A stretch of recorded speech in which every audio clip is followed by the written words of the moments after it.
Camille n'abalala mu streaming album. Stream their album. What do you want? Anything else you want? Okitegedde?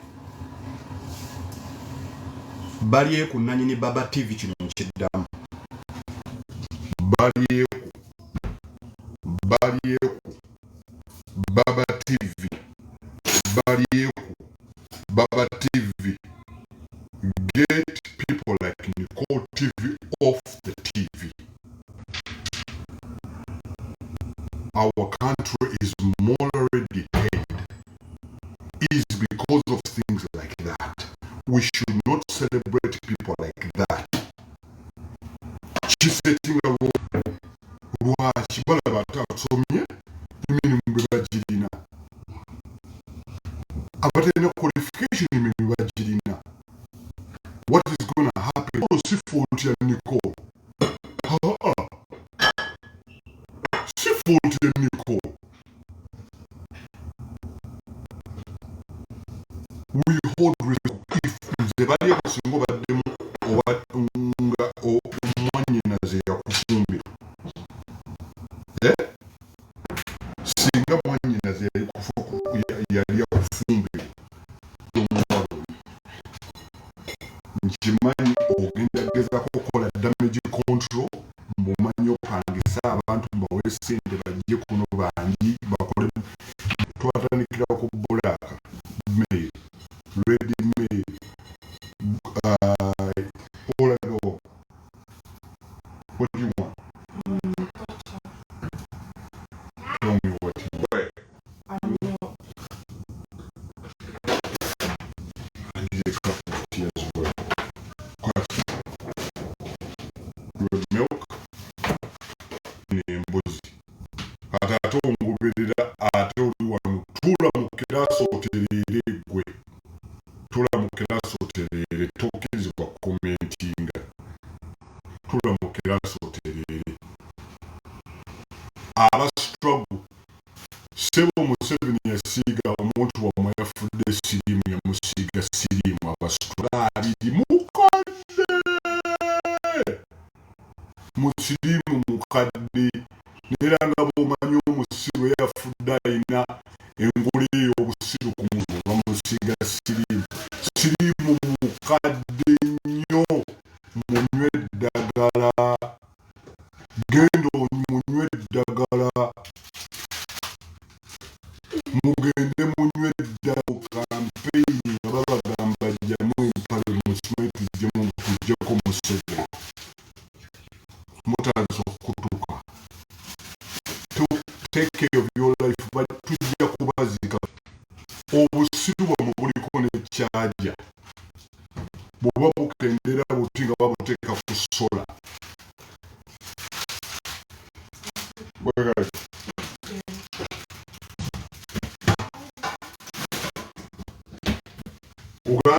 Obusiru bwamwe buliko n'ekyaja. Kyaja bwebula nga bakuteeka ku sola. Omwana muto mulye muba balimbalimba mbukola bwoti tujjeko Museveni. Emyaka 5 swampu simanyi okola otya mujjeko Museveni.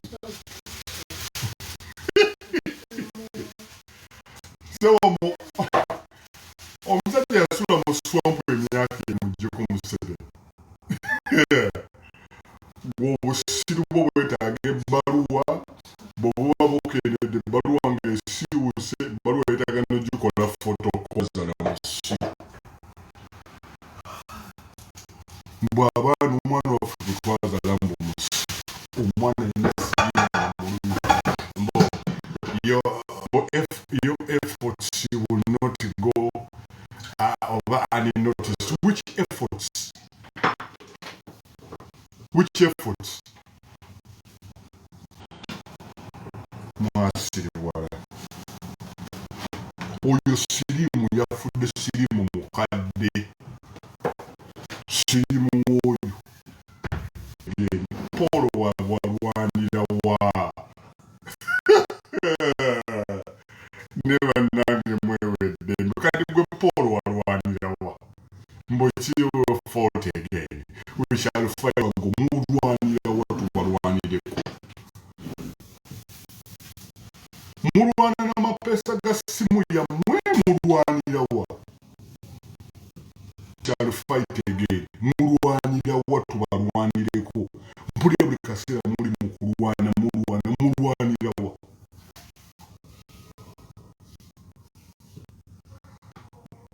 abantu congratulations Solomon Kampala hey mulwana na DP mulwana fighting we shall fight hey kakati wateka ko profile picture bobo oli mu lutalo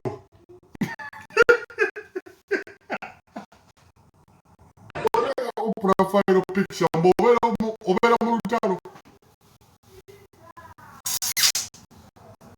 muve mu bintu by'ekisiru naffe twabirimu naffe twali mu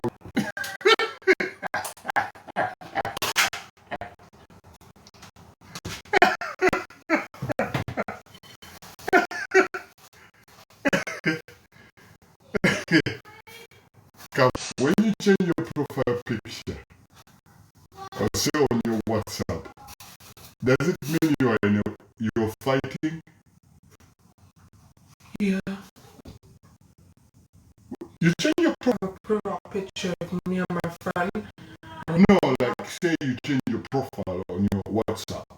Yeah. Would that be considered or defined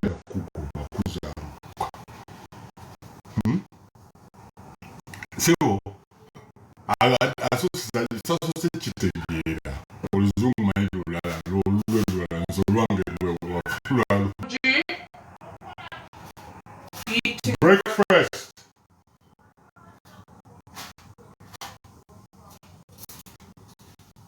okategedde muli fighting for mulwanirawo olwanirawo era mulwana nani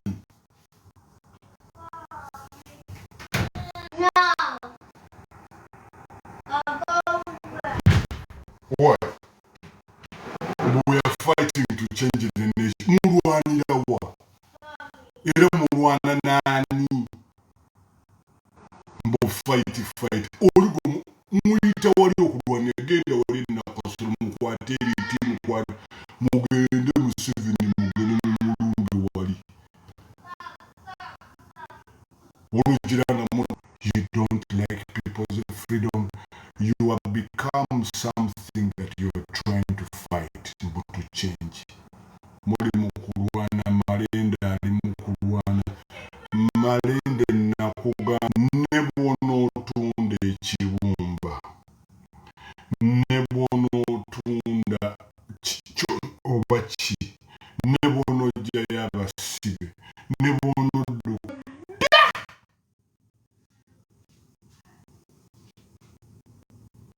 baagigabadda babalese mukwate mulaba bulakamero bwaluma nga batuuseeko BebeCool nagenze kulya ebyaddala ate ngenda kuliira kuli ku kamera nze sikyekwekerera buli muntu yenna mu nsi alya freedom omutuukidde okubeera nga mulina bannikolo ku TV eyo ensi yayonooneka ensi buli muntu alya abantu bakola bedroom interview tukwata banange talina yadde ebbaluwa y'omugigi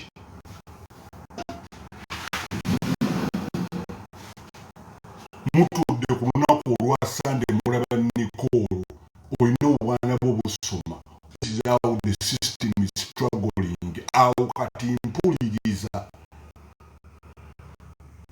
ebyo bye mulina okwogerako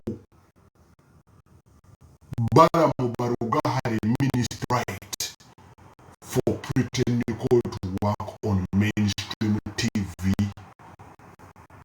Balamu manyi kodi z'okuba kati Balamu ogenda kuba coding egamba simanyi bintu bw'ogiteeka kumpi n'ennamu era zoonooneka. Balamu tekulinaako buzibu bwonna minisita naye balabana we ng'omwana wa passionate eri mawulire do you think how do you think they feel nti Nikolo yafunye omulimu ng'alina omwana we alina ebbaluwa media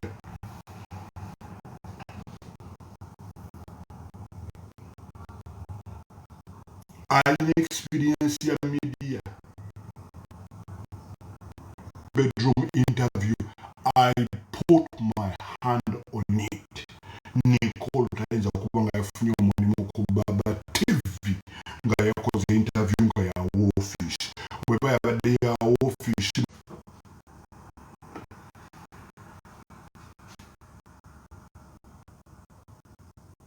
Paul agambe ffe twagala buyinza wati ani abo baganye mugende mu butwale mwawedde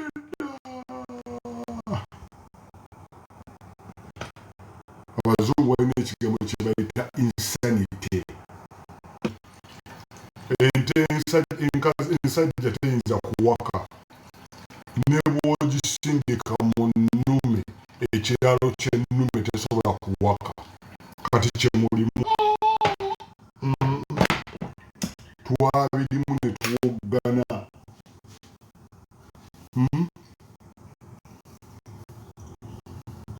twabirimu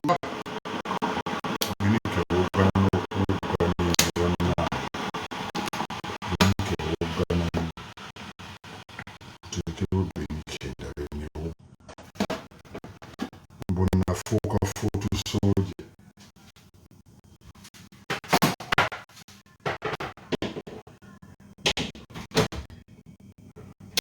twabirimu ffenna nkugambye twabirimu ffenna bino ebisimanyi bya struggle eri mu nsawo yo tereeza bulamu bwo mwawadde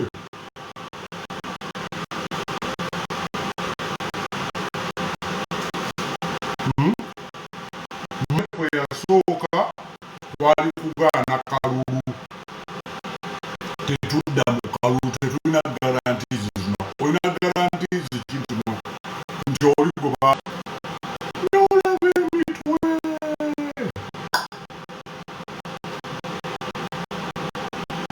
nze nali manyi buli muntu Katonda gwe yatonda aba ategeera omala kubeerako mu mulembe gwaffe guno n'omanya nti abantu tubalaba ntitubategeera bali be mugamba sibe batwala mu nsi munna anaakola ki what can he do naye kimanyi it is impossible abaana be bali mu bapropozingira bazungu nakaddu oli mu struggle bakuyitako bagenda mu bazungu balabidde mwadde mulowooza twerabidde mbo tebajja kubyogerako kati biseeko ennaku bbiri bigenda kuyita oli mu struggle Solomon Kampala ali mu kupropozinga mu struggle balimba babaddenga mu kwendagandagada nga baali bayonooneka dda kati Uganda eva kukyuka badde agenda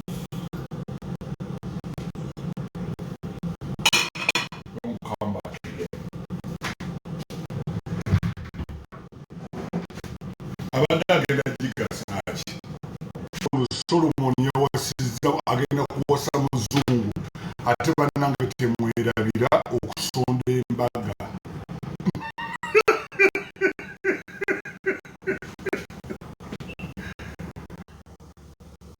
tuba twakava mu kalulu bwe kati Solomon agenda kuba awasa engagement ezo teziriwaawo akabokisi kajja kubeerawo muteekewo ezemba Dwayne kyenkola it is my time you by the time omuzuukukira muti ng'ekisero kijjudde board biwine sinza mufaultinga gwempagira gwempagira sinza mufoltinga Bobi Wine bakamule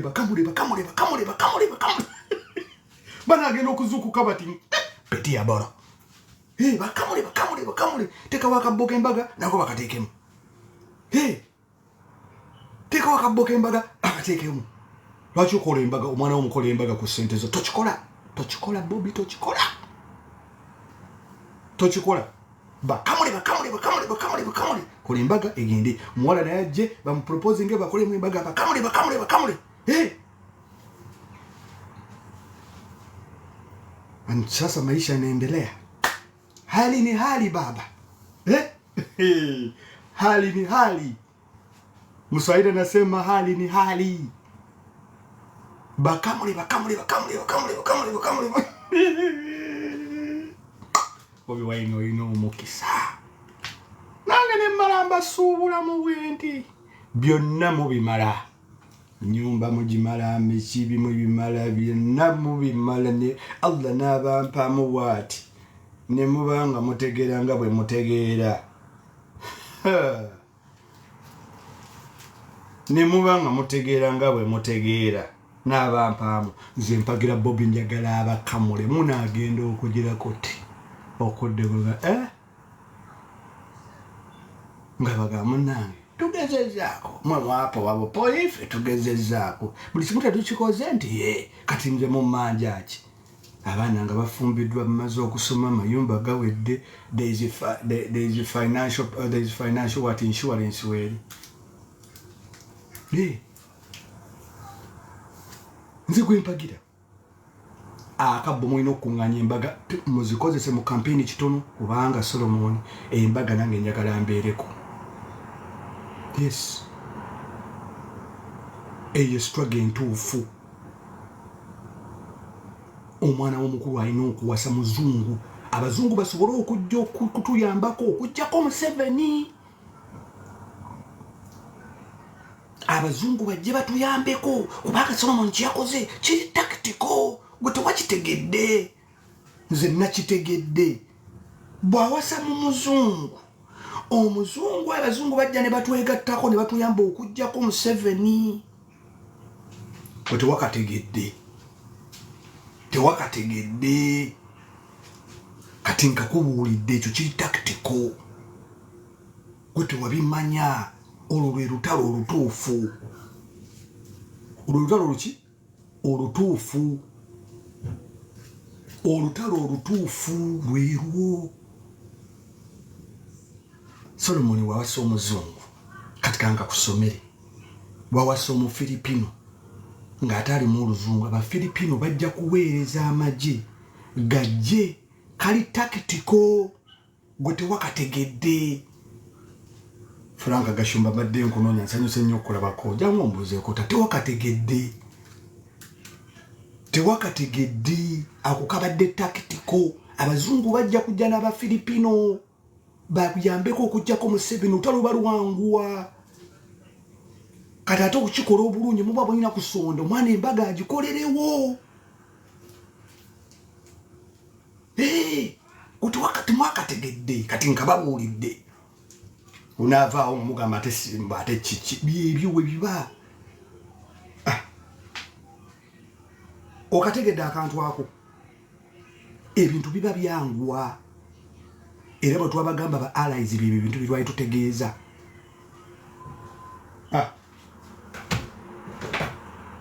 Otherwise omuzzukulu wa Museveni akutte emmundu ali mu kutraininga bannanga abasajjaawo. Mukama Katonda abantu akuwa obuyinza n'akuwa okubalira wala. Omusajja ali mu nsiko, omuzzukulu ali mu nsiko, omuzzukulu w'omusiko bali mu kadeti bali lwasha bali mu kusoma. Bannange bali bategeera obuyinza. Ruhamya wamulabye tomulengerangako mu disco, tomulengerangako simanya avumya omuntu, tomulengerangako simanya akoze eki. Ruhamya ali lwasha asoma. Twamulengeddeko ebifaananyi biringa 2 oba 3 we twakomye. Twasooka kumulaba nga lire jjajjawo akutta omuggo muwanvu ati. Bakakkamu bati tebavaamu yadde ekigambo. ne bwe tutamwanguyire kuleeta Bafilipino kuyambako bwe tunamwanguye kule ekirungi alimu olufilipino mufilipino muzungu Philippine balina oduyingiramu olutalo America eruyingiramu alimu olu Cuba eruyingiramu anti muko bayinza kuyambako muko kujjako Museveni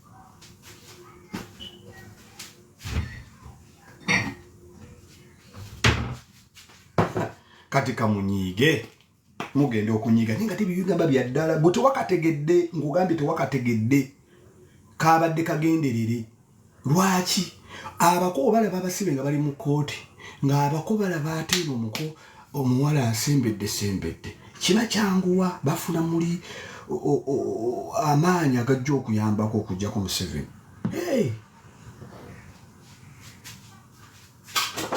wuliriza bye nkugamba nze ebintu mbirabira wala akuba akabaze nnyo kubanga mukuba muleeta Abafilipino bagenda kujja ng'ate banjo bamanyi okuba emmundu mujjukira Vietnam ng'erwana n'Amerika Abafilipino balumba bajja kulumba Museveni ng'ate bangi lwaki ate kati balumba nga lwa nsonga Frank Gashumba nkolamusizaako omugole ali atya nkulamusizaako taata owulidde nanyini Baba TV oyina okugoba Nicole oyo ku TV naye kasita okola ensobi ne bakuwa advising and bwe ebyogeddeko tugenda kumundu batugya mukkakanya Frank bakunyumiza ensi ekunyumiza ki kye tuli ekubuulire nja kukeerera ku Baba TV baliyeku nja kukolako research tolaba nti oli honorable ojja kutuuka okuwulira nga ne suuti tekutuuka ng'ondabira mu toilet n'owaluka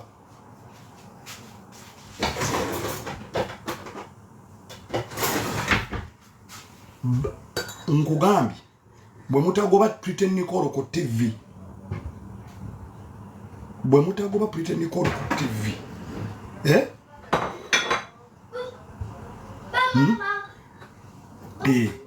omukulu atugambye nti omugole ali malembe omugole ali malembe Frank wawona obuwuulu wabuwona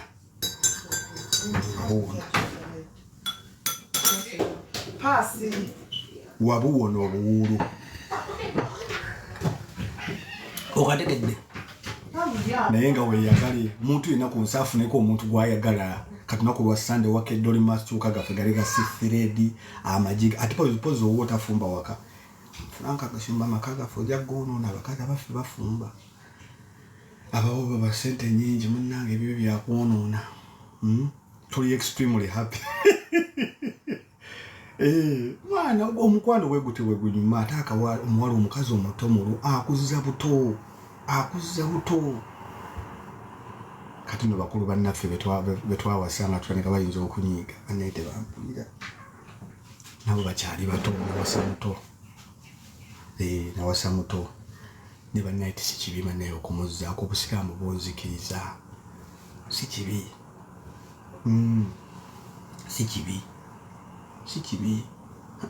kati olugambo luli erandani bano balikodinga onagira nga baweereza bamuweereza okutambira bano ebadde kuno ayogera bwati ne bwati temujja kummanyira nze naleeta eddiini ebigambo zinabiwandiika nze nabisangawo mba omuntu osobola okubeera n'abakazi 2 abakazi 3 naye abakazi 3 sibasobola ate sikyagana mukazi aliyala abantu abaavu mane omuntu abaavu batagana bakola abaavu mikwano gya oli mwavu ate okola emikwano mubaavu simanyi omwana wo omusajja atunga sapatu kukuba yamu proposingidde olaba okubonaabona okulyawo okumanyi mubadde mu nnaku mbw ate omwana asimanyi abadde ayita wali mbwa sapatu yamu proposingidde okubonaabona okulyawo okumanyi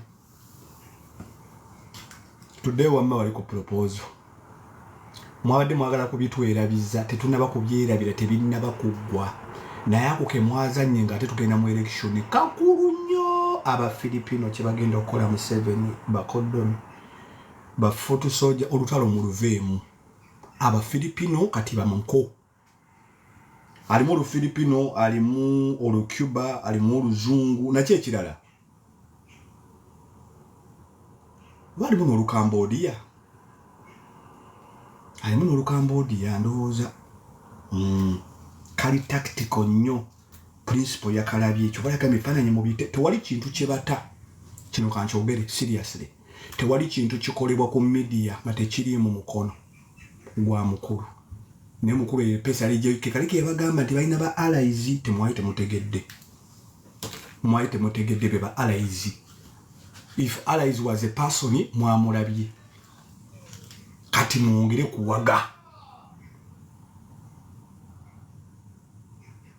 kuwaga twade tuli awo ne batuleetera wasimu wa 1986 mbone yafudde mu 7 mbo ya musiga siri mu 7 ya musiga siri twade tuli awo ne batukuba post sirimu oli sirimu ya muluma wera kai sirimu wera kai mumujjukira abasinga muri bana batote mwaliwo sirimu wera kai batuleetera wasimu wera kai mu 7 ya musiga mbo yali eyo bamukutte ne bamutulugunya simanyi basajja ne bakolewa bati mwali mu campaign eziwedde nga mulimba abawala abato mbo bajje mu G-string bajjeko mu 7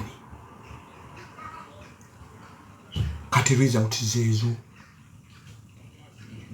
oyo yafudde sirimu bw'oba oli mu struggle onywa eddagala terimanyi gavumenti kukyuka terimanyi gavumenti kusigala onywa eddagala look after yourself muve mu bintu by'okwegadanga n'ebyokunywanywa walaki mugende munywa eddagala akakatiba akabula akamero tekakyakola abantu kati abantu bagezi we water down wekintu kitukiwamu amazzi bwetuti tuyiwamu amazzi oyo black mero takyakola mbwera gavumenti bwe yamukwata nemutulugunya abasajja ne bamukwata ne bamwebakako ng'olwo nga bamukwata bo tebafa oyo sirimu mukadde ate buli muntu yakwata mwezi enva ze twalabye ezafudde genda osime kabboliyo ng'obudde bukyali dduka ogende ku ddagala mwemanyi mwenna mwagala mbasome amanya gammwe buli muntu yenna ayakwata mwezi enva nga wakoza mwezi enva dduka ogende kadomola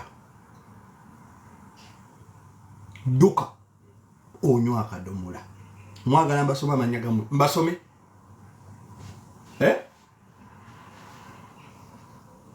bangambe basonyiwe buli muntu yenna yakwata kwezi enva oyo mwana yafudde sirimu ate sirimu mukadde nnyo oyo sirimu si w'ennaku zino ayo mukadde waziringa Nokia tezinnafuluma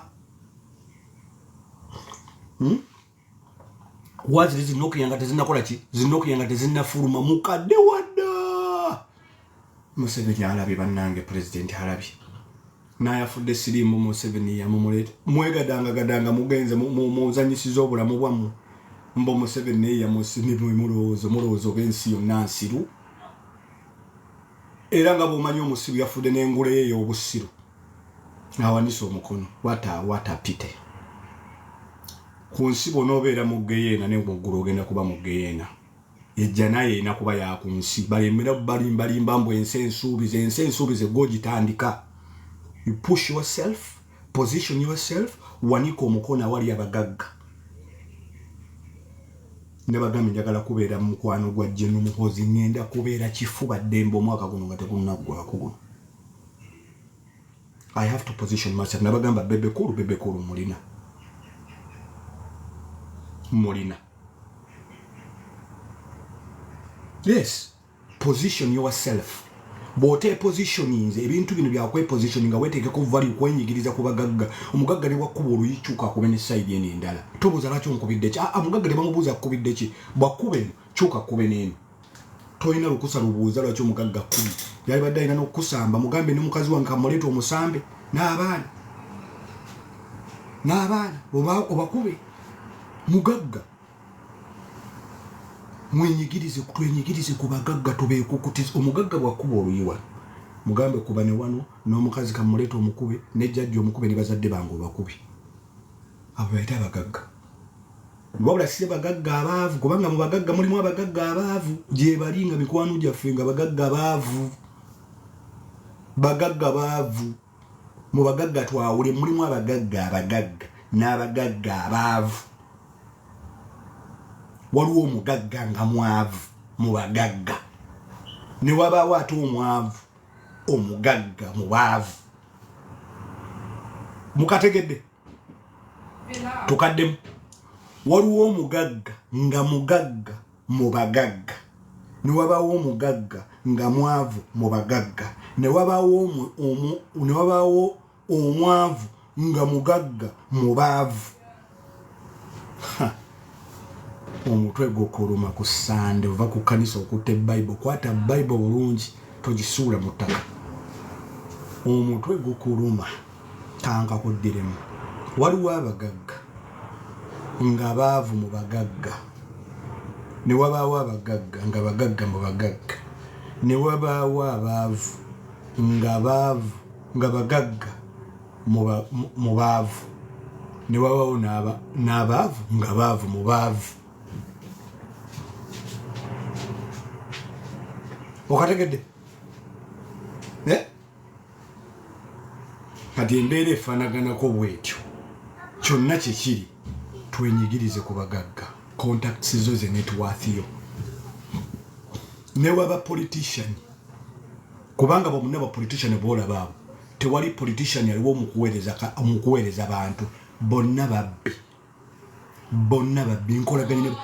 The worst people to deal with are politicians. Politician asobola okugamba ekintu kyonna nga alina kyanoonya, asobola okuziika omuntu yenna, asobola okutta omuntu yenna nga alina kyeyeetaaga. Politicians. Nze politician okolagana naye nina okuba nga alina kyebayita appointment letter nga ne sentence asudde. Letter zino gikwata nakugamba tewagisomye bulungi, akapande wakasomye bubi. Akapande kabadde kasoma maji wasomye maji. Ye politician.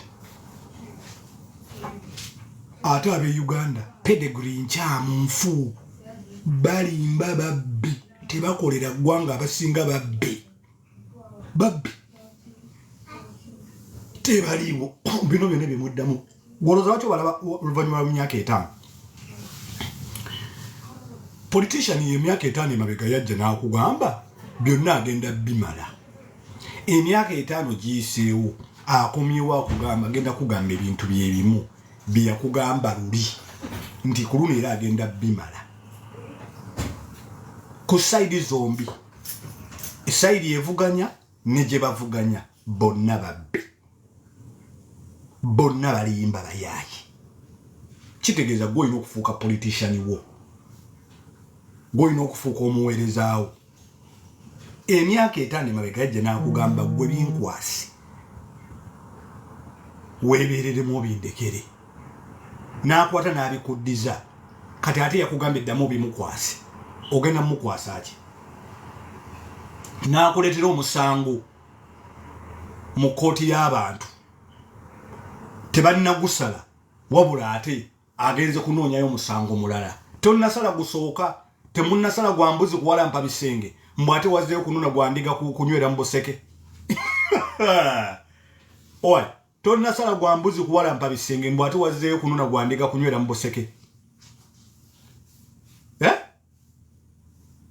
Tebannasala gwa ndiga kuwalampa bisenge, bazzeeyo kunona gwa mbuzi kunywera mu buseke.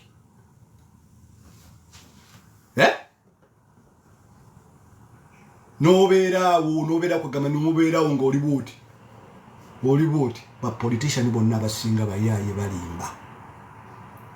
Kolagana ne politician at your own risk.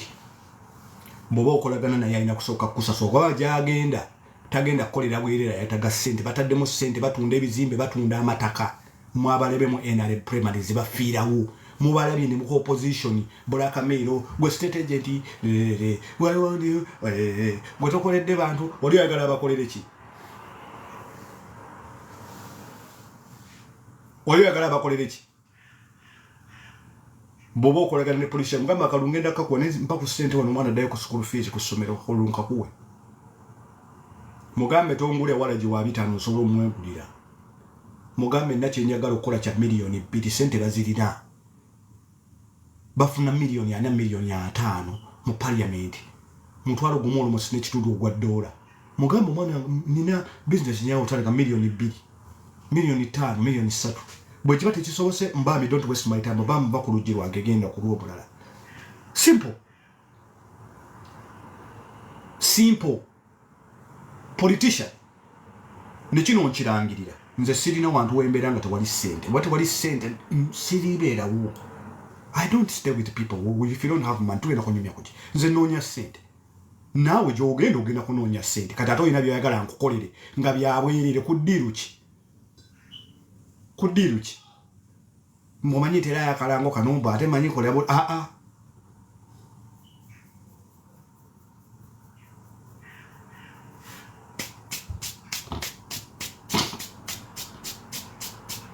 naawe ali kuno politician takonkona ku mulujji lwo mugambe byonna byogenda okuŋŋamba mbimanyi wabula kyotamanyi nina ebyetaago byange nti byebiriwa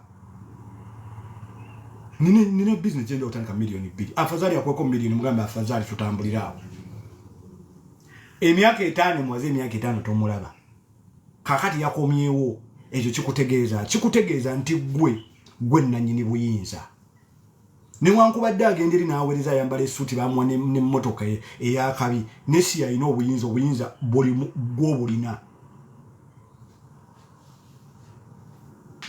ako kategedde oba tokategedde ekyo kikulaga nti obuyinza gw'obulina nze naawe ffe tulina obuyinza obwo tasobola kubwewa.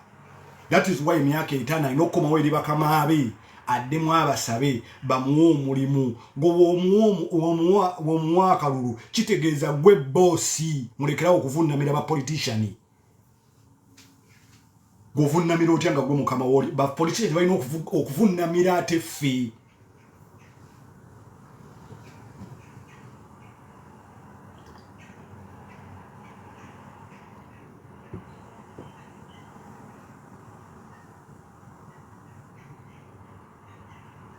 Sibitegeera bino wandika oluzungu simanyi bakwita katongole. Keep the comment short and very precise in English. If you can't write, get off the video. Wasting time ontaddewo amaaso sibisoma sibitegeera muwandika oluganda luno olwa dduulu nze saakuba dduulu nga nkula wandika mu luzungu. Keep your comment precise and very short. Don't write a lot of luno oluganda olwa dduulu nga lungi sisa kuzisukubangako dduulu. Okategedde emyaka 5 omusajja najja n'akulimbalimba lwaki akomawo gy'oli emyaka 5 kubanga omulimu gw'ogugaba kakati omulimu gw'ogenda ogugabira ye entegeera ye eri etya ngoba otya omuntu omulimu ng'omusinga okutegeera lwaki togwekolera? Why don't you do it yourself? How can you employ someone who is stupid, someone who has no brains? Omuntu omulimu ffe tuwabali emirimu sibe bakama baffe omuntu natuka wa politician munange mukama wange si mukama wo gwe mukama wi kubanga guwa muwo omulimu toba kugumwa teyali tuse wali ako ka no brain akalabe bulabi. Politician siye mukama wo gwe mukama we kubanga gwo mutuma gwo muwa omulimu. Era office jali mbajita public office si personal office, public office yawamu nga bannannyini bo bakamaabe be bano bakiikirira.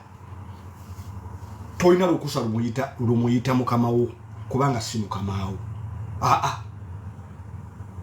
Memukola bintu kifuula nnenge bwe biti n'okikola bufuula nnenge mbo munnanga wekitiibwa yes wakitiibwa naye ate n'ekitiibwa tetukimuwa nga teyeeyisa nga wakitiibwa kubanga batumutumu okola omulimu nabanga tagukola ekitiibwa kimukola ki ekitiibwa kimuvaako abatakyali wakitiibwa. You desist to be called a honorable because you're not honoring your word. Oba mubitegedde bate mubitegeera omuntu bamuyita honorable nga ahonoringa ekigambo kye. They desist to be called honorables if they don't honor their pledge, they don't honor their promises. That is why they call honorables.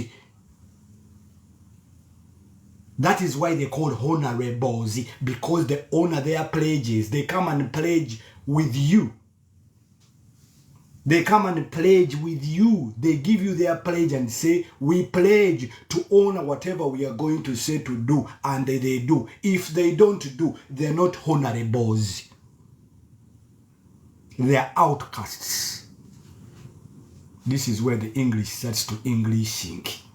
Bigambo by'abazungu twabyereetera naye bw'obeera mu bazungu n'otandika okubibuuza kye bitegeeza abikumenyera n'akugamba nti no kino kitegeeza nange nabuuza ekintu lwaki omuntu bamuyita honorable.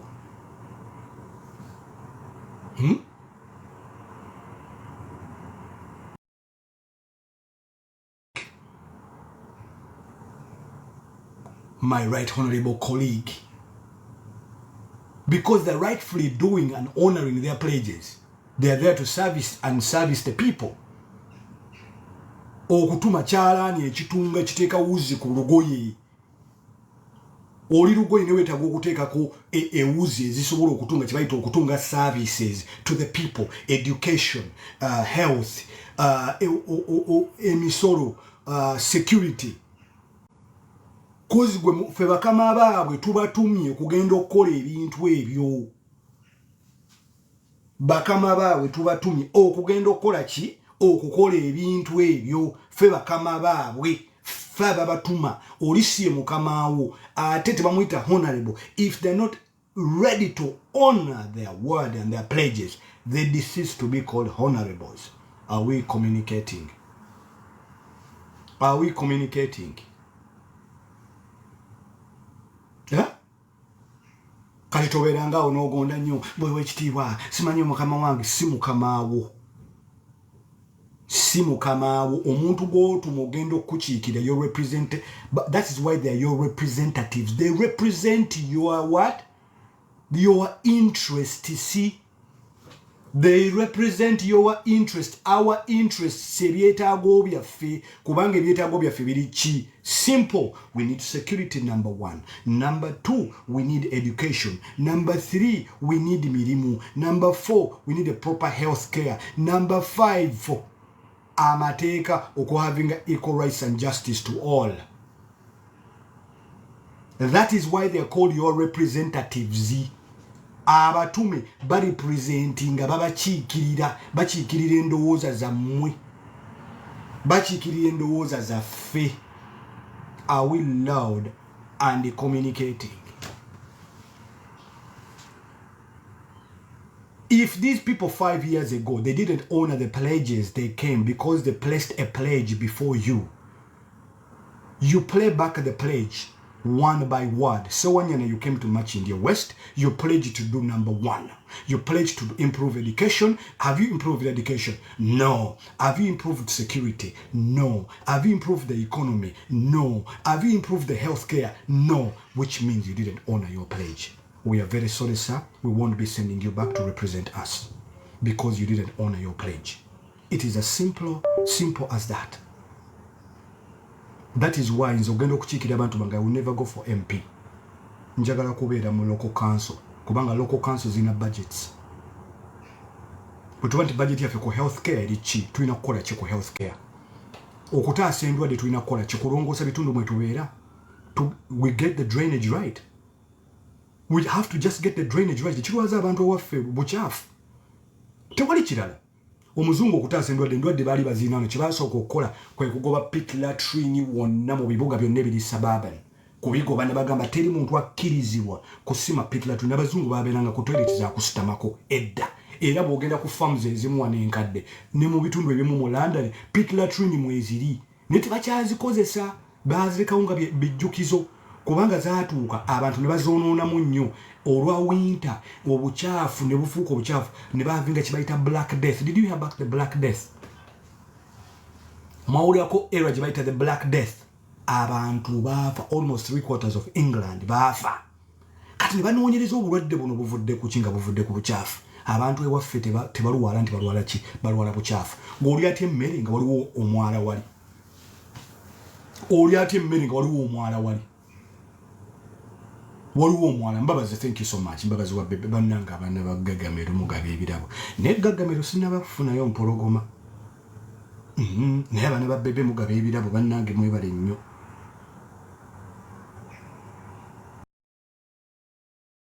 Naye mwebale nnyo baana ba bebe Mugabe ebirabo. Mulinga mukama wammwe. Naye sinaba kufunayo mpologoma mu Gagamero.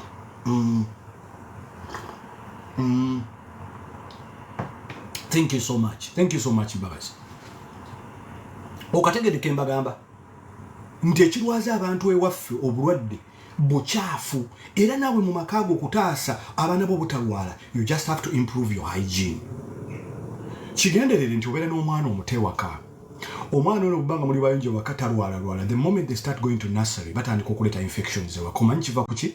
Beegatta n'abaana abalala kati hygiene nebeera mu nursery nga si nnungi kwe kukalinga infections ezo zikomyawo ewaka. Naye ate infections ezo ewaka zituuka ewaka omwana abanga awona baddayo ku ssomero n'awola kiva kuki? Kiva mu bukyafu, hygiene.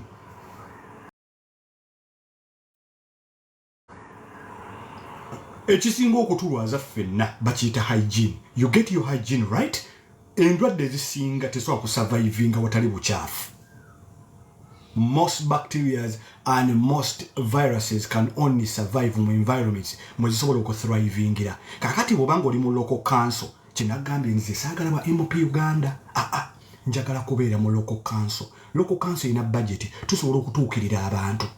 Ne tugamba emyala gino tugenda kusooka tulwanyisa emyala. Bwe tulwanyisa emyala kitegeeza nti enswera tutandika okuzigoba. Abazungu nabo obukyafu babulina wano.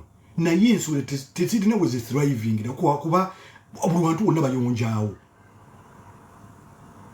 Emmese tugenda kuzirwanyisa emmese zitambuza obulwadde. Emmese eva mu bwala neegenda mu mmere yo n'emmere nomala n'ogirya. Kati kitegeeza nti egenda etambulirako ku mmere ate ogiridde. Emmere ey'omu kibuga eyo emmere erwaze ey'omu kibuga simanyi naalonga mpa emmere ey'essatu emmere ey'ennya gye basaze ekkubo. Allah. Omuntu singa waliwo journalist asobola okugenda okukola akatambi n'akwata ekibeera gye bafumbira emmere gy'olya mu kibuga, oyinza obutaddamu kulya mmere mu kibuga. Singa waliwo ba journalist e Uganda, lwakuba ba journalist kati twasigazza ba pretend Nicole, ne bakutambulira gye bafumba emmere gy'olya kaduuka gye bagifumbira ekiro, emmese zitambulira mu masowaani. Jjukiramu emmese zivudde mu bisasiro. Ono ayagala ssente gwe tojja kubuuza nti wesiwani wagirongoosezza, akeera ku makya si yakuzaala. Emmese zatambulidde mudda ziva mu myala. Jjukiramu emmese zaagala nnyo okubeera wasuulasuula emmere, dumplings, bazita dumplings. Wasuulasuula emmere zibeerawo nnyo.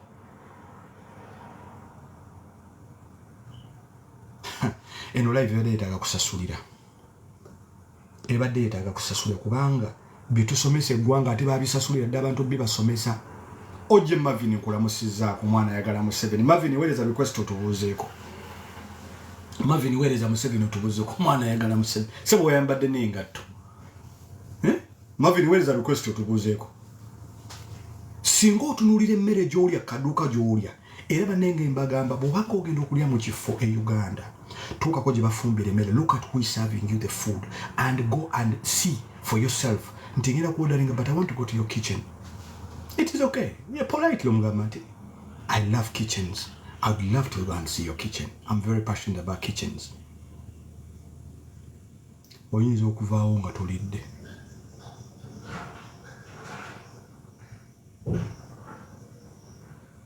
Oyinza okuvaawo nga tolidde. Naye weewuunye nti City Council erina ekitongole kiramba ekiriwo for public health okugenda okuinspecting ebifo bino bafumbira emmere okubawa license. But they're not functioning. Tebikola. Abalina okukola emirimu egyo, they don't even know what to do. Tebamanyi what they call food security. Tebagimanyi emmere bagikuuma batya, bagikumira ku temperature ki. But remember, this food is for human consumption. But humans are consuming it ngeri poisonous already. That is why cancer yeyongedde mungi ewaffe. That is why abantu balwala obulwadde obuli fane. Ovaayo waka ng'oli bulungi nnyo, oli muyonjo nnyo n'otuuka n'oli awantu oluusi otandika okugigijja ogenda otandika okuddukana tomanyi. Because the food has already been poisoned. Kibayita food poison. Emmese zatambulidde dda ku masowaani. Tebalina pest control. Nti ba pest controllers bajja every 5-10 days to control pests eziri mu mafumbiro gye bafumbira emmere eri for human consumption. Okitegedde? The food that is there for human consumption. City Council ine ekitongole kirambe ekya public health nga kirina ba inspectors abalina okugenda okuinspectinga ebifo byonna ebiri licensed okutunda emmere for human consumption. for human consumption. Do they go? Do they do the job? No. Somehow it is on Museveni. Oli alidde mmere ng'emmese yatambulidde kugira nga agamba bampadde twandi mpagira siwagira Museveni. Era kyovola I am of the view nti abantu abayinza okutereeza eggwanga lyaffe bali bwerwa ggwanga. I am of the view kubanga tuyize ebintu bingi nnyo. Tuyize nze wano wembeera waliwo restaurant ziryamu sirya mu bayindiyindi mmere. So can you omuntu ansaving emmere. First of all you have that armpits zirimu enkwawa zituuyanye sijja kulyawo mmere. Nze tewali waiter ampa gundi nga tayambala deodorant. I will not eat the food. Sirya mmere erimu nviiri. Waiter jata ina atuyanye enkwawa ati enviiri zirina kuba mu kakoofiira mwana ayina enviiri bino zisiba poli. You know mukazi ajja akusavinga emmere biviiri bireebeeta biwiivu bireebeeta biti biwiivu buga mu mmere ate emmere ogirya. Guys, look after your health. Look after your health. Omukazi akusavinga emmere ambale sapatu ya bbulu yenna ebigere byonna bigaze eyo emmere ogenda kugirya otya?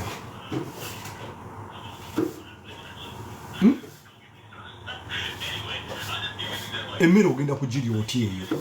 Kati olaba State Council gina government is wengenda for representation. Nze njagala State Council. Cause I know the needs of Machindi. Because nze nva Machindi. I know the needs of Machindi.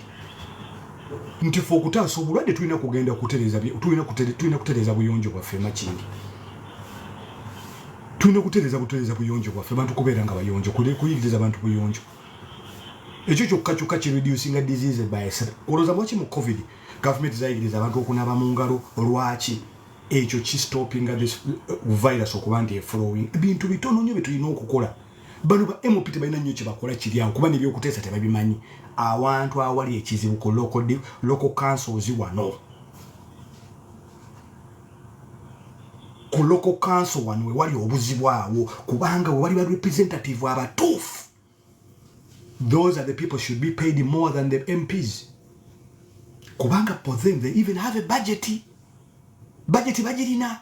Ne sente ku councils ku magombolo baziweerezaayo. Ne bagamba Machindi division tugenda kujiwa bilioni 6 oba bilioni 4 oba 7. Now what we have to do kwe kugoberera sente ezo public health okuginvestinga mu sente. Twetubate tulina health care nungi kye tulina okukola public health eno tulina a good health care. What we need to do is to improve okuba nti amazzi ga flowing agatambula bulungi ebisasiro abantu babikima mu time. Kitegeeza burden eri ku health care tugikendeezaako. Bannange ffe tulina kubeera mu parliament. Lwaki mutumayo Ssewanyana mu parliament? Lwaki mutumazaake mu parliament nga weetuli? Otuula wano abasajja nakugamba nti okukendeeza ku kino tulina kukendeeza. Okukwata omubbi w'essimu tomukwata, okwata agula ssimu. Kubanga ono ajja kulekera okubba essimu tewuli bagigula. Abaguzi bonna babasiba. Kati omubbi agikwata nakukubira essimu nagamba wayi kino essimu yo kubanga kiringa kusuubula bintu nga tebirinaako baguzi. Kiringa kusuubula bintu nga tebiriiko baguzi. Omuzungu ono takwata mubbi wa ssimu. Akwata agula ssimu. Kubanga amanyi oli agula bw'atagula ono tasobola kubba. Wano tulina babbi ba TV ogenda gitunzaani. Ogenda giguzaani. Toyinza kuguza muntu ono omusango omuzungu ngamba nti for cheap era baddugavu babigula. Bakwata olukwasa ezo embuzi. Olaba poliisi yennyini yeefuula nti babbi. Poliisi ye kennyini ekwata owa poliisi nemuwa essimu enzibe nemugamba genda ogigezeeko giguza abantu. Abannanga abazungu balyaye. O poliisi yennyini ejja ku street ng'etunda enjaga. Ng'enoonya baguzi banjaga. Kati gwe ne bakwata ng'ogula enjaga. Kati ate oli ne beefuula bamukutte kumbe tebamukutte. Bo bamanyi nti oba tewaliwo muntu agula njaga kitegeeza n'omutunzi tajja kutunda ajja givaako. Bo bakwata consumer. Because if it cannot be consumed, then it cannot be purchased. Okategedde? Gw'omubbi tomufaako. Gwekwata oli akigula eky'obubbi. Nti tunoonya masimu? Tonoonya babbi b'amasimu. Genda mu mutaasa kafeera bagatunda. Genda mu mutaasa kafeera bagatunda. Omubbi w'essimu onoonya waaki? No. Bwe banaakwata abagatunda amabbi bana ababbi tebalina gye bagenda gatunda kitegeeza obubbi bagenda buvaako obw'essimu bajja ne bascanning amasimu gonna agali awo bamanya amasimu agali reported nga bagascanninga ennaku zino technology yajja serial number nga zijja nti give us all the serial numbers of the phones you have duuka ku dduuka kati bali abagabba abaana batandika obbagamba baana bagagula lwaki temuddamu kuleeta obusajja butuutu kati kitegeeza ne bali bagenda abagamba simu tewali bazigula tetukyazibba esimu tetukyakola ki tetukyazibba omubbi tebamukwata bakwata consuming ekyo kyabbye are we communicating kati ebintu bwe bityo bikola bitya ebintu bwe bitambula bannange njagala okwongera obajjukiza Gaga Melbas akyali Bungereza abagenda okubeerako Carnival tubejja kubeera yannya eno emboozi tekukwatako bw'oba ng'oli mijeera oli ku booda ya Uganda oli mutukula ozina ebinyaanyanyanya bino tebikukwatako eno emboozi tekukwatako bw'oba oli muzinyi wa binyaanyanyanya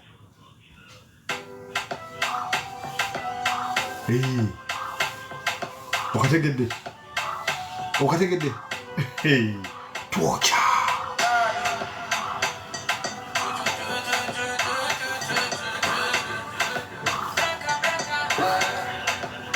okategedde Baba TV oyina okuvaayo tuwe explanation olwaki abaseegu nga Nicole bali ku TV bakolako ki ani yabawa omulimu bagwawera under which criteria newankubadde TV yo tekikuwa lukusa kuleeta baseegu kuleeta abaana bagenda ku misdirecting abaana baffe okubawa emirimu. If you are looking for people to fill those positions, there is people with qualifications, there is proper role models. Siba pretend Nicole, you have to give a proper explanation. Olwonkutandisi sijja kukuta singa kakutanda n'osasula bakazanyiikirizi nja kuteeka gwe ku ntandaalo baliyeeko simanyi baliyeeko wannaleero wakozesa omwana bedroom interview Nicole omwana wetu kimanyi tanneetuuka mbu ogwo nagwo musango otubuulire wajje wasinziirira okukola interview y'omu kisenge eya TV yo tukuwadde essaawa 8 oveeyo onyonyole eggwanga lwaki olina pretend Nicole ku TV yo alina omulimu ogwo yagufunye atya tukimanyi yagufunidde mu kisenge honorable baliyeeko sina honorable oyo abo baliyeeko mwe musinze okupromotinga moral decay in Uganda. You are chasing numbers at a very high price. You are misdirecting the youth at a very high price. The price to pay is so huge.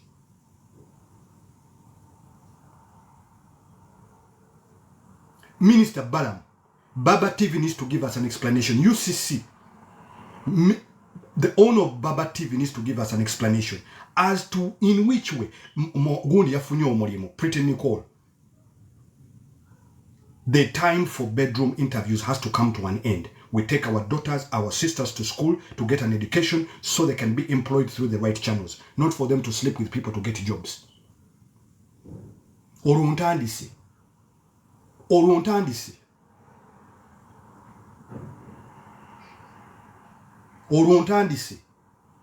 Gwe balyeeko oyina okuvaayo nnyonnyole eggwanga.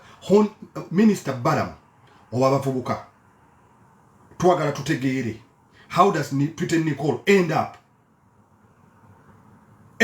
on Baba TV? That's a mainstream media. What sort of message is this sending? The price to pay is too huge. Abaana baffe bajja kugaana okusoma. This is not going to be brushed under the carpet. The time for bedroom interviews is over. We all have daughters, we have sisters, we have mothers, we have aunties. Omukazi teyina kwebaka na muntu yenna okufuna omulimu. That is abuse of office. namwe abawala tulina kweba kukola bedroom interview omusajja ajja kuteeka ku mmeeza nti asookako mbosimanyi akusonseka ebiki mbw akuwa omulimu. No, think about what your parents have invested in you. Lowoozaamu bazadde bo kye batobye. Did they really pay for that? They could simply have kept you somewhere, you get of age and come and offer that bedroom.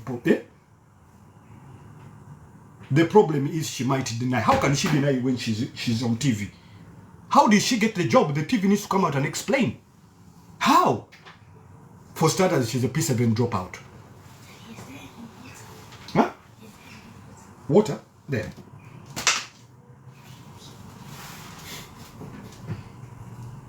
Yeah? What's you taking? I have my daughters here. My daughter just been here. Do you think you mwana wange namukuza ndio musajja agenda jja mugambe ati jamaa impale nguo mulimu? No, it is wrong. It is wrong. It is wrong.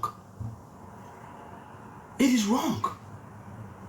Chibi. It is morally wrong. Spiritually wrong. Chibi. Now musajja, you have daughters home and you're doing it to someone's daughter in your office.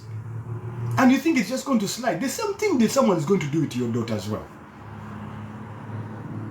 For this man who owning a TV station, you are owning a minimum gym. You do it to people and somehow you think your daughters are also safe. You think God is sleeping. You think God is sleeping. Huh? Munoza katunda yebas. A'udhu billahi minash shaitani rajim. Munoza katunda yebas. You have daughters at home, you're doing a bedroom interview on someone's daughter because they want to get a job. Really? And you think God is going to let that slide? You must have something else coming. Minister Bala Mubaruka, manye video jakutukako, I know that for sure. Nchimanyi, for sure. Kubanga mmanyi waruwa wakola bedroom taxi, abaru wadda bazadda abana bategenderedde. Abana bali kunywa ddagala, ngo ddagala yalifunira mu bedroom, ngo musajja bana bamutete. Banange. I just wish sometimes I could fix the world. Bawala baffe, baganda baffe, mutulumya, tulumwa. Gogamba nti osomesa omwana amawulire. Ali ku university omuinvestinzemu almost obukadde 2-3 asoma amawulire. Omwana wona alengera pretty Nicole ng'omwana ali mu research amukola dissertation ye amawulire. Oyo mwana agetinga deflated n'agamba kati nfa kirabo ono yakoma na mu P7. What I have to do nange kankole kiri nange esobola okutuuka ku TV. But is that the right channel one or in twagala etambule bwetyo? Twagala ensi etambule bwetyo? Twagala ensi etambule bwetyo mazima ddala? Twagala ensi etambule bwetyo mazima ddala? Mulaba nga kyabwenkanya? Mulaba nga kyalibadde kintu kituufu? Ng'omuntu okukosa bedroom interview? Nedda bannange, nedda bannange, nedda. Tulina bakazanyiikirizi ba TikTok simanyi bakola ku TV. Bannange Uganda eri upside down kwegamba misdirected youth. Bakazanyiikirizi bali okwo ne bazinyezinye obulima abasajja bava ovubuka ne beebuguza ng'abakazi kweka tubitegeera. N'ogamba kakati guno mulembe kiguno.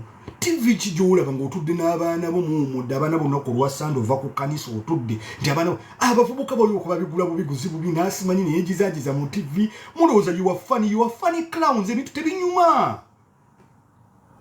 Ensi yaffe mugyonoonye. Bintu byonna ebiriko bya buseegu. When are we going to have sanity in that country? In country is morally decayed.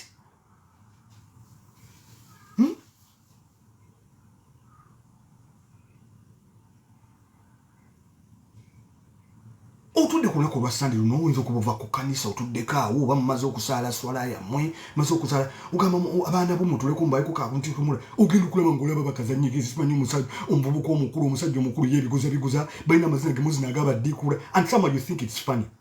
Ne generation eno bakuba kiki oba mpiso ze baba bakubeza covid oba kiki bannange temutegeera. Eno generation yenfu nsaasira abantu abawasa mu generation eno. Mbasaasira. n'abafumbira mu generation eno abavubuka balinga bakazi bali tebategerekeka simanyi balina okwebakana abasajja kukwata ebitundu byabwe byakyama babiriikinge bamalaya bali famous nnyo balina following nene abawemuzi ate be bacelebrity what kind of fuckery is going on? Huh? Mbo Pretend Nicole akola ku TV. Pretend Nicole? A'udhu billah. Mbo Pretend Nicole akola ku TV. Ni bannange mulimba. Sanity has to come to that country. Bwali bakazanyikiriza abo basajja nino omusanga yina bigula simanyi otubina simanyi watuteka mu kamera bwani. Then what the thing about, do people really find this funny, entertaining? What is so entertaining about this? Ningambo bandi mukadde. Ngendo biraga muwala wange wano. Nagamba dad, this is disgusting. Nensi za mukopako obwono nefute zinaba kutuuka ku level gye tuliko. Nensi ze tutenda obwono nefunze mbeera mu United Kingdom. Trust me. Waliwo programs batakola misana. Waliwo era bakugamba viewer discretion advised. Viewer discretion. Kati otudde ova ku kanisa leero. Mutuddeko mwagala kubeera ku kaawo mweyagale mukko n'abaana okutta omwana wo ayagala obeeka emirimu gy'okola omwana alaba ki? Agenda okulaba alabagana amazike bano bakalawunzi agenda okulaba simanyi Pretend Nicole atudde katebe yenna bw'ati ate munne mwamugamba simanyi ebitundu bye ebyekyama bibadde bitya omwana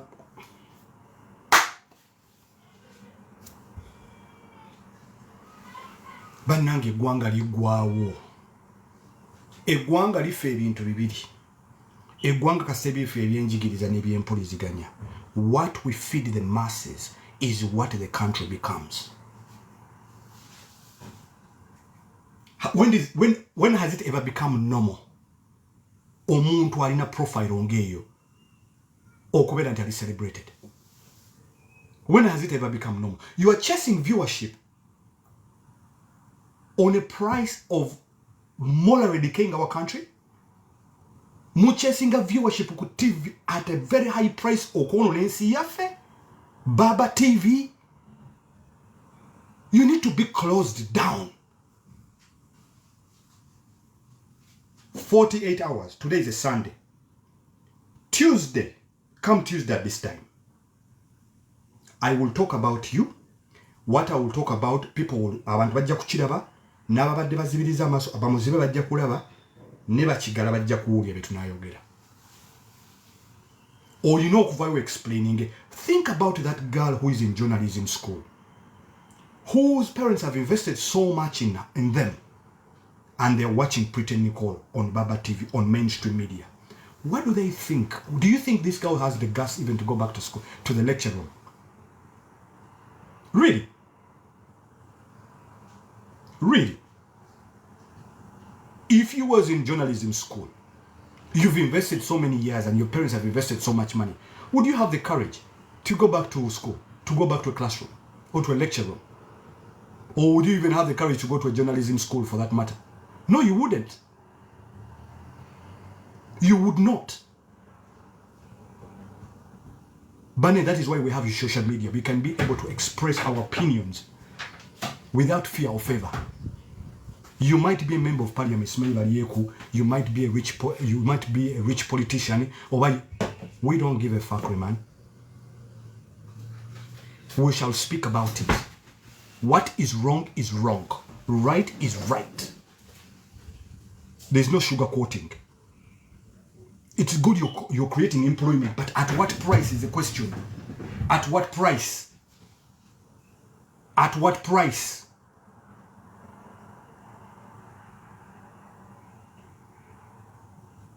At what price? Journalism is dead. Honestly. Honestly, it's dead. Egwanga muri ononye, gwanga lifudde. Oje Marvin muwagira jono muhozi nkulaba wano Oje Marvin. These are things you should be talking about, Oje Marvin. Don't keep quiet.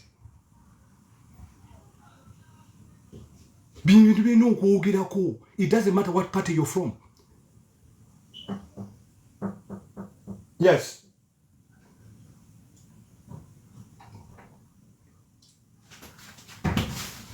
Yes. Can I get one ice cream? Later. Can I have cookie then? Have you had breakfast? Only yeah. That's it. We'll talk later. Okay. Sorry about that. But now, it is what it is. We have to speak about this molarity. Oje mavino chitegedde. Obadde okola profile bw'abasajja abadde bamenya amateeka nga bakuba abantu waluka story ko wanyumya obulungi ako. Oje mavino woyinza okuba olina obwana bwe bwakeo kuba kati nnyo okwogera namwe muli baddayi hadi ba Muhoozi. General Muhoozi. Manyi oli musajja ali very strict. Oli musajja tazanyirwako. You are not a no-nonsense man. Please, I appeal to you, General, to sort of bring insanity in this country. Okutya personalities abamu ku mainstream media. You sanction some of these TVs because of speaking about some politicians, just talking about politicians and criticizing them. Nebaba sanctioning through UCC. UCC, we have not seen a letter. Okubanga ebintu by'omwana notwabiraba. It is an open secret about this personality go by employees of TV Pretty Nicole. I have nothing against Pretty Nicole. She did what she did to survive. But the price to pay is too high. You're setting a wrong precedent. You're setting a wrong precedent. There is no sugarcoating. There is no sugarcoating. We should not sugarcoat. Somebody get me my charger, please. Go get me my... Barack. Hello. Bring my charger from upstairs, please. Hello? Kali mukwano nawe gye baliko. Obadde oyogera ku media. Nyingiddewo sitegedde oba obadde oyogera ku ki.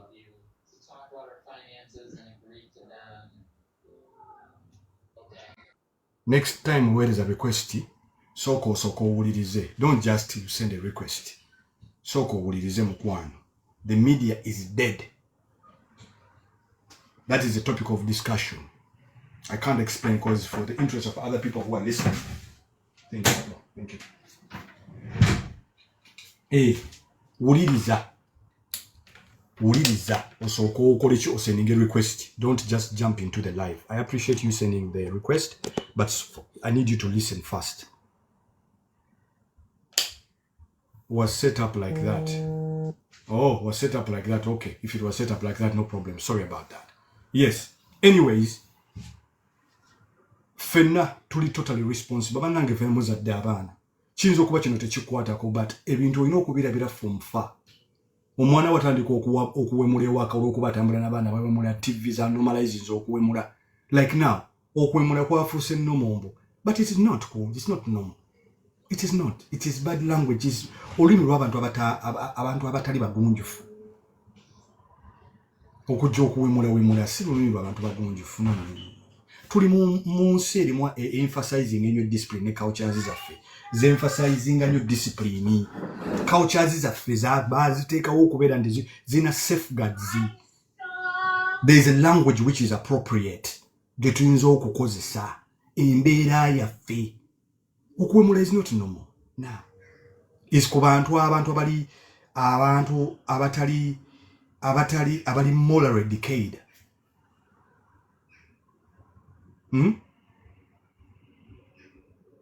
Abali morally decayed. It has never been normal kuwemula. We can't normalize things like bantu kuwemuzi celebrate. What are we celebrating? What are we celebrating about them? Because they're vulgar? Is there something to celebrate because someone is vulgar? Huh? I have just been speaking to you for the last hour. Do I have to kuwemula for me to prove a point?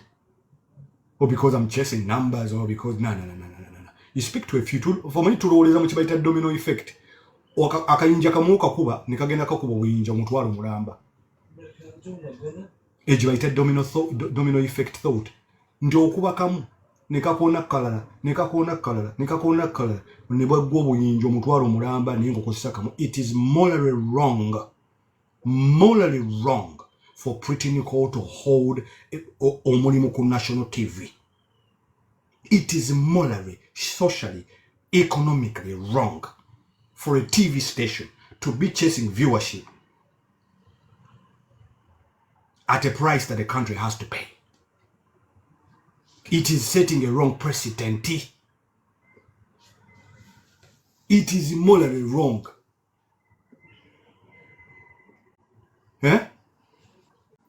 Morally wrong. The time for bedroom interviews has to come to an end because there is no way you can convince us that she got the job through the right channels. She went for a bedroom interview. Yes. Oli otya muganda lwakuba oze obadde onzigyeko naye Abannayuganda tulina ozuukuka like we have to decolonize ourselves tukomeweeka then tusetinge ekintu nga kiva mu ffe okitegeera olaba kati bino ebisystem bye tubadde tutambuliramu by'abazungu lwakuba Abannayuganda bo balowooza balina kulwanagana na Museveni naye nga we are fighting a system which is not owned by us and wasn't started by us and it wasn't meant by us. Ebintu bino byatandika dda kuva colonialism. The media was also part of those guys be babireeta. So kati fenga Abannayuganda tugenda zuuka tudde ku maanyi gaffe.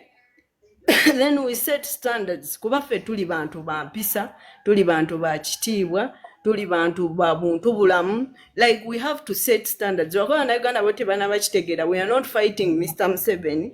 We are meant to fight the system. Okitegeera. Kati ffe ne twesetinga nga Abannayuganda ne tudda ku bumu bwaffe ne tudda wansi wa jjajja waffe yatandika n'agamba tukomye ebiri obulimba bwe tubadde tulivinga then we set our own standards okitegeera kati oba olaba ogenda kulaba nga wavaayo aba representers nga they don't have values nga bali awo nga bawemula nga bakola ki nga bawakinga ku BTV kuba si byaffe okitegeera kino ekintu kyonna kyakuvaawo education system nayo yakukyusiza ddala like Abannayuganda bazuukuke ekifo ky'okwonoona ebiseera nga balwanisa Mr. Museveni bo bazuukuke badde ku maanyi gaabwe then kati tutandike okutereeza nga Museveni yasetinga like yadda ku roots n'agamba biri ebikyafu bikole ki bikome kati tuzimbire ku ye tukwatire wamu ffenna kyova olaba muzeeyo eyo kyatugamba okitegeera naye ffe tuganye obitegeera tulowooza byakulwana byakuyombagana byakweswaza byakweyawula politics yennyini